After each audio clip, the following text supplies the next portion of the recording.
Girl, you have to help me satisfy my husband. I honestly can't take it anymore. Recently, my wife couldn't handle my intensity anymore and went crying to her best friend for help. Wanting to ease the tension between us, her bestie decided to come to our house alone. She showed up in a sexy short dress that barely contained her curves. So I hear you're pretty wild, huh? Let me see what all the fuss is about. My name is Cole Griffin. After 5 years of marriage, my body suddenly went through a second round of development. The growth down there was nothing short of astonishing, and with it came an insatiable appetite. I found myself wanting it 7 or 8 times a day. At first, my wife was thrilled with the change. Every night brought her to the brink of exhaustion in the best way possible. But gradually, I kept growing, and she couldn't handle me anymore. Stop, please, I can't take anymore. You're going to break me. She'd beg me through tears, but I was desperate with need. The urge was unbearable. I'd end up pressing her against the wall, taking what I had to have. Then came the day she finally snapped. Crying, she demanded a divorce. When I refused, she packed up and moved in with her best friend. Days passed. No sign of her coming home. I was going out of my mind. Every night, I'd be so hard I thought I'd explode. The ache was torture. Her best friend caught wind of what was happening. Curiosity got the better of her. Claiming she wanted to help patch things up between us, she showed up at my place ready, it seemed, to offer a different kind of relief. The night she arrived, I was pacing the living room, restless and on edge. The doorbell rang. My heart leaped, finally. My wife had come home. After days of pent-up frustration, I'd finally get some release. But when I opened the door, it wasn't my wife standing there. It was Ramona Lincoln, my wife's best friend. She wore a tight black bodycon dress that hugged every curve. Her breasts strained against the fabric, full and round, impossible to ignore. The hem barely grazed her thighs, leaving her long, slender legs on full display, sheer black stockings giving way to a teasing glimpse of bare skin at the top. I stood there, stunned. My body reacted instantly. I'd been expecting my wife, so I'd answered the door in nothing but loose shorts. The tent I was pitching was unmistakably obvious. Ramona's eyes went wide. You really did grow again. That's bigger than a beer bottle.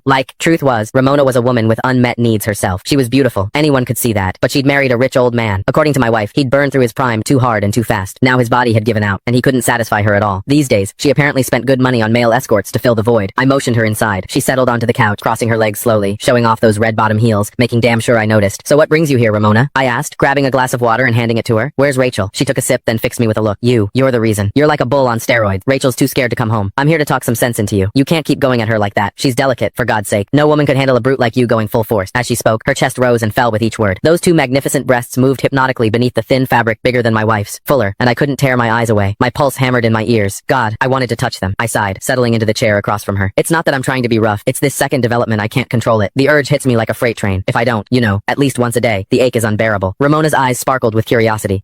She leaned forward. Men can have second growth spurts, so you're bigger now than before? Can I see? She looked at me earnestly, like it was the most natural request in the world. My heart skipped. Was she serious? You don't just show something like that to your wife's best friend. I don't think that's appropriate, I stammered, even as my mind raced with possibilities. Ramona waved off my hesitation like it was nothing. What's the big deal? This is practically a miracle. I just want to witness it for myself, she insisted, and insisted. Finally, I stopped pretending. Right there in front of her, I slowly pulled down my shorts. I'd never exposed myself to another woman before. The thrill of it was electric. Her hot gaze locked onto me, and that strange, illicit excitement only grew. Ramona had clearly spent time with plenty of male escorts, because she didn't blush, didn't flinch either. If anything, hunger flickered in her eyes.